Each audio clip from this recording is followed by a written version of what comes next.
નમસ્કાર ખેડૂત મિત્રો, ગોહિલ જયેશ યુટ્યુબ ચેનલમાં તમારું હાર્દિક સ્વાગત છે। આવો ચાલો આજે હું તમને અમારા ખેતરમાં અવનવી શાકભાજી થઈ છે એનો વિડીયો બતાવું છું। તો વિડીયોના અંત સુધી જોડાયેલા રહેજો અને જયેશ ગોહિલ યુટ્યુબ ચેનલના વિડીયો તમે ગમે તો આ ચેનલને સબસ્ક્રાઈબ કરવાનું ભૂલતા નહીં। જય માતાજી। ચાલો મારી વિડીયોમાં આગળ બતાવું છું કે ખેતરમાં શું શું બનાવ્યું છે અને તમે પણ આ રીતથી નવું બનાવો। ચાલો વિડીયોમાં આગળ બન્યા રહેજો। મિત્રો, ગોહિલ જયેશ યુટ્યુબ ચેનલમાં તમારું હાર્દિક સ્વાગત છે। જોઈ શકો છો કે આ ગુંદાનું ઝાડ છે અને એના પર સરસ મજાના ગુંદા બેસી ગયા છે। અથાણુંના સ્પેશિયાલિસ્ટ આ ગુંદા છે, જેનું તમે અત્યારે ઉનાળામાં મસ્ત મજાનું અથાણું નાખી શકો છો। તમે પણ આ રીતથી ખેતરની સાઈડ પર આવકનું એક ઝાડ, સરગવો છે, ગુંદો છે, આંબો છે, જાંબુ છે, જે તમને સિઝન પ્રમાણે આવક આપે એવા ઝાડ વાવી શકો છો। આ અમારા ખેતરમાં એક મસ્ત મજાનો ગુંદો છે, એના ઉપર ઓછામાં ઓછા 10 મણ એક ગુંદા લાગ્યા છે। અત્યારે બજારની કિંમત પણ સારી એવી છે, 30-40 રૂપિયા કિલો બજારમાં વેચાય છે। તો તમે પણ આવી આવકનું ઝાડ રોપી શકો છો અને એક્સ્ટ્રા કમાણી કરી શકો છો। જોઈ શકો છો કેટલા સરસ મજાના ગુંદા બેસી ગયા છે। હવે આને બજારમાં મોકલીશું, આપણે સગાવાલાને પણ આપીશું, જેથી કરીને આનું અથાણું બનાવે। તો આવા આવકના ઝાડ પણ ખેતરની સાઈડ પર રોપો। જય જવાન, જય કિસાન। જો આજે ખેતરે આવ્યા છે તો થોડા લીંબુ પણ તોડી લીધા છે આપણે। હવે થોડાક મરચાં તોડી લઈએ આપણે ઘરે ખાવા માટે। આજે તીખા મરચાં બહુ ઓછા લઈ જવા છે, થોડા મોરા મરચાં હોય એવા થોડાક તોડી જઈએ છીએ। થોડા મોરા મરચાં છે,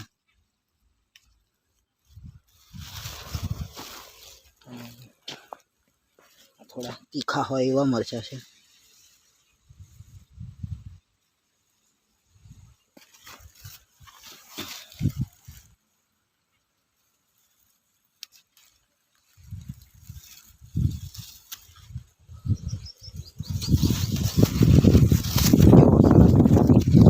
ખેતર એક જામફળી પર રોપેલી છે, એના પર જામફળ પણ મસ્ત મજાના બેઠા છે। જુઓ છે, જોઈ શકો છો કેટલા ફળ બેઠા છે, હે ને। આ રીતથી ખેતરના પેડે પણ બાળકો માટે મસ્ત મજાનું ફળનું ઝાડ પણ રોપવું, જેથી બાળકો પણ ખેતરે આવવા માટે આકર્ષાય, હે ને। તો નમસ્કાર ખેડૂત મિત્રો, આજ અમારા ખેતરે હાઇબ્રિડ લીંબીનું ઝાડ રોપેલ છે અને એના પર તમે જોઈ શકો છો સરસ મજાના લીંબુ બેસી ગયા છે, હા, પાને પાને કેટલા લીંબુ બેઠા છે જોઈ શકો છો તમે। આ હાઇબ્રિડ લીંબી છે, દેશી નથી। આગળ હું તમને એક લીંબી બતાવીશ જે દેશી લીંબી છે। આજે તારીખ થઈ છે 7/4/2026, ચોથો મહિનો છે અને હજુ તો આ લીંબુ થોડા નાના છે। આ લીંબુ હાઇબ્રિડમાં બહુ મોટા થશે, 5મા મહિના સુધી આ લીંબુ તૈયાર થઈ જશે અને પુષ્કળ પ્રમાણમાં ફાલ આવેલ છે। તો આ રીતથી ખેતરની સાઈડ પર લીંબુના ઝાડ છે, જામુડાનું ઝાડ છે, આંબાનું ઝાડ છે, ગુંદાનું ઝાડ છે, સરગવો, જે આપણને રોજિંદા જીવનમાં કામ લાગે, શાકભાજીમાં દરરોજ તમારે બજારમાંથી કંઈ લાવવું ના પડે વેચાતું, એટલે તમે આ રીતથી સરસ મજાના શેડા પર ખેતી કરી શકો છો। વિડીયોમાં ચાલ બન્યા રહેજો। આગળ હું તમને અમારા ખેતરમાં શું શું બનાવ્યું છે એની માહિતી આપતો રહું છું, અને મારા વહાલા ખેડૂત મિત્રોને પણ કહું છું કે તમે પણ આ રીતથી ખેતી કરો। નમસ્કાર ખેડૂત મિત્રો, તારીખ થઈ છે આજે 7/4/2026 અને આજે આપણે સવારમાં ખેતરમાં આવી ગયા છે। વરસાદીના આગાહીના લીધે આ થોડું ખેતર તમાકુનું કાપવાનું બાકી રહી ગયું છે। તમાકુ તો સરસ મજાની પાકી ગઈ છે, પણ વરસાદના લીધે તમાકુ કાપી નથી, તો 1-2 દિવસમાં તમાકુને આપણે કટિંગ કરી દઈશું। ખેતરે આવ્યો છું તો ચાલો ખેતરનો નજારો પણ તમને બતાવું છું। આ રીતથી ખેતરની સાઈડ પર રોજ વાંદરા નુકસાન ના કરે તો વાડી રીતથી સરસ મજાની કડ કરી દેવી જોઈએ, જેથી કરીને રોજ વાંદરાઓ નુકસાન ના કરે। આપણા ખેતરની છાપરી છે,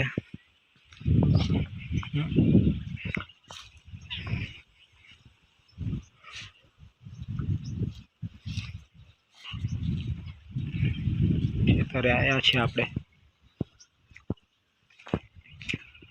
લીંબુનું ઝાડ છે, તો થોડા લીંબુ ઉનાળો છે તો તોડી લઈએ, જેથી કરીને શરબત બનાવાય બપોરિયામાં ઉનાળામાં।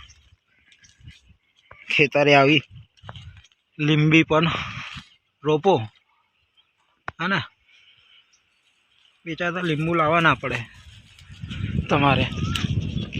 અને ખેતરે આવ્યા હોય તો બસ આવા કંઈક અવનવા ઝાડ બી રોપવાના રાખવા।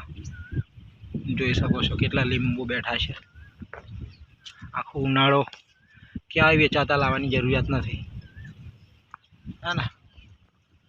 આના પર જ ઓછામાં ઓછા 25-30 કિલો લીંબુ થઈ જશે। ખેતરમાં આવું પણ ઝાડ રાખવા જરૂરી છે।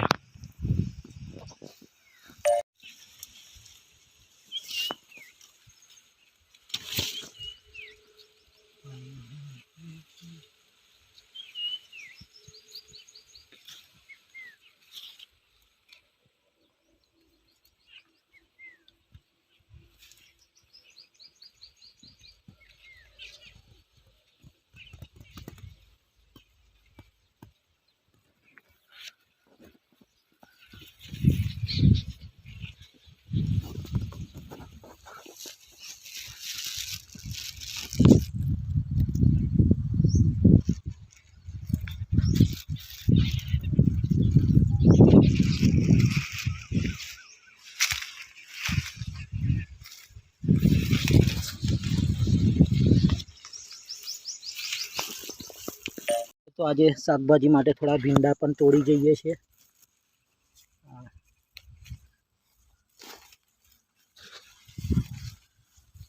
ઘરે શાક માટે બનાવ્યા છે ભીંડા, તો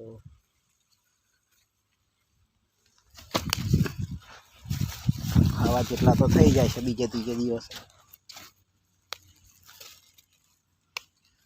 આ રીતથી વેચાતું શાક લાવવું ના પડે, બીજે ત્રીજે દિવસે તમે પોતાના જ ખેતરનું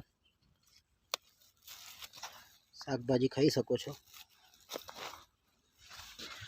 જો આપણે લાઈવમાં ભીંડા તોડી રહ્યા છે, સરસ મજાના તાજા ભીંડા ખાવાના છે।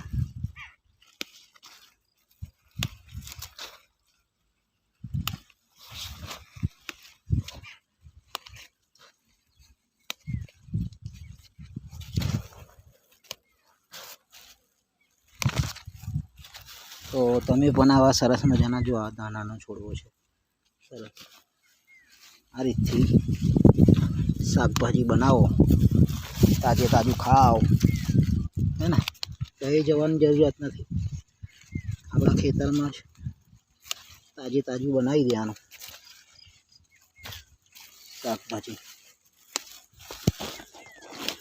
જો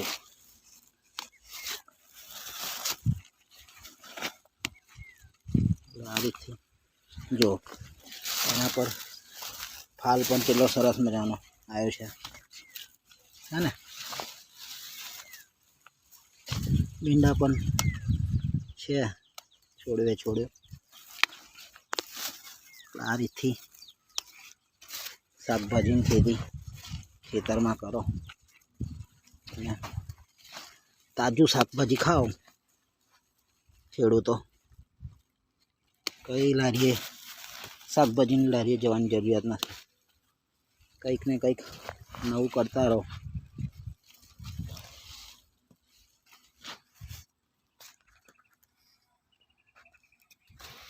ની સાઈડ પર પત્તરવેલીના છોડવા પણ થોડા રોપેલા છે તો આ થોડા નાસ્તા માટેના આવડીના પાન પણ આ રીતથી રોપણી કરો હજુ નાના આ બાજુ છે છોડવા એકાદ મહિના પછી તૈયાર થઈ જશે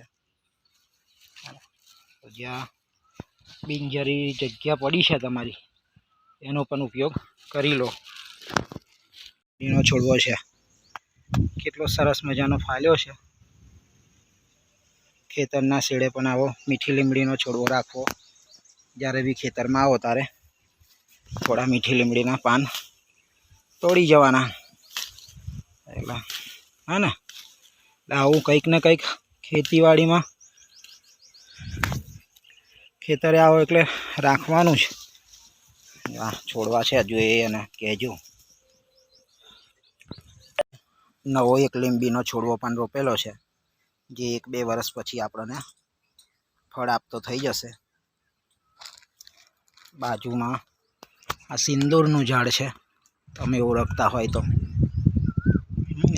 સિંદૂરના ઝાડને પણ અને ખેતરના શેડા પર આ બીલીપત્રનું ઝાડ છે ભગવાનને બીલીપત્ર ચડાવવા હોય તો ક્યાંય જવાનું નહીં પોતાના ખેતરમાંથી તોડીને ભગવાનને બીલીપત્ર ચડાવવાના તો આવા પવિત્ર ઝાડને પણ રોપણી કરવી જરૂરી છે ફક્ત આપણા ખાવા માટે પૂરતા જ ઝાડ ન રોપવા ભગવાનને કામ લાગે એવા પણ ઝાડો રોપવા જોઈએ અમે આ બીલીપત્રનું ઝાડ છે અમારી પાસે અને આ હનુમાનજી મહારાજને સિંદૂર ચડાવે તેનું ઝાડ છે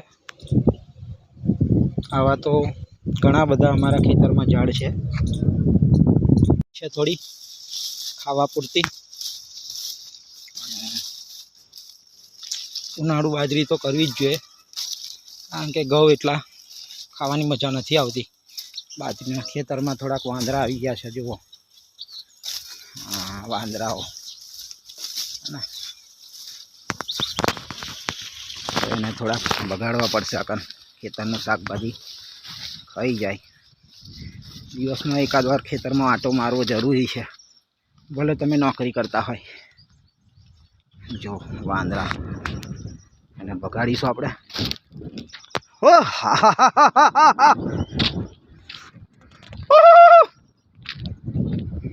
દૂર સુધી થોડાક બગાડી દેવા પડશે તો વાલા મારા ખેડૂત મિત્રો આ જાંબુડાનું ઝાડ છે આંબાનું ઝાડ છે જુઓ અમારા ખેતરે આમ તો વ્યવસાયમાં હું પોતે નોકરિયાત છું અને મારા પિતાજી એક સરસ સારા એવા ખેડૂત છે ભલે આપણે નોકરીમાં 50,000 રૂપિયા પગાર કમાતા પણ આ ખેતરની મોજ જે શાંતિ જો આ સરસ મજાનો ખાટલો આંબાનું છાંયડો હે આ જે ખાટલામાં આવીને એ શાંતિથી બેસવાનું ખેડૂતને જે શાંતિ છે ને આપણે પેલા સાગરભાઈ ખેડૂત નથી નવી બુદ્ધિના નવા જમાનાના કઈ જવાની જરૂરિયાત નથી બસ પોતાના ખેતરે સારી એવી ખેતી કરો હે ને તો શાંતિથી તમે જીવન જીવી શકો છો 3-4 જો તમારી જો સારા એવા પશુ ભેંસ ગાય રાખો આટલી થોડી ઘણી જમીન હોય થોડું શાકભાજી કરો હે ને તો સરસ જીવન જીવાય છે જે આજના યુગમાં નોકરિયાતી વર્ગ જે નોકરી પાછળ દોડી રહ્યો છે પોતાનો સમય, આ મોજ ના મળે ક્યારેય. જુઓ હે ને, શાંતિથી આવીને બેસવાનું ખેતરે આપણે, બસ મજાનો આરામ કરવાનો, બસ ખેતરનો નજારો જોવાનો આ રીતથી, હે ને. આવું છે ખેડૂતો અને ગામડાનું જીવન. તો આપણે આ રીતથી થોડું પાણી પણ ભરી રાખવાનું. ઘરેથી આવીએ તો થોડી રોટલી લેતા આવવાનું, વધેલી રોટલી હોય ઘરે, થોડું અનાજ પણ પડ્યું હોય તો આ રીતથી લેતા આવવાનું, જેથી કરીને બપોરિયામાં, હે ને, પક્ષીઓ ખાવા આવે. ખિસકોલી છે, જે પક્ષીઓને ઉનાળામાં પાણીની તકલીફ પડે તો આ રીતથી પાણી પણ ભરી રાખવાનું, જેથી કરીને પાણી પીવે. ખાલી હાથે નહીં આવવાનું, કંઈક ને કંઈક લેતા આવવાનું, તો બીજા પણ જીવને સંતોષ પડે.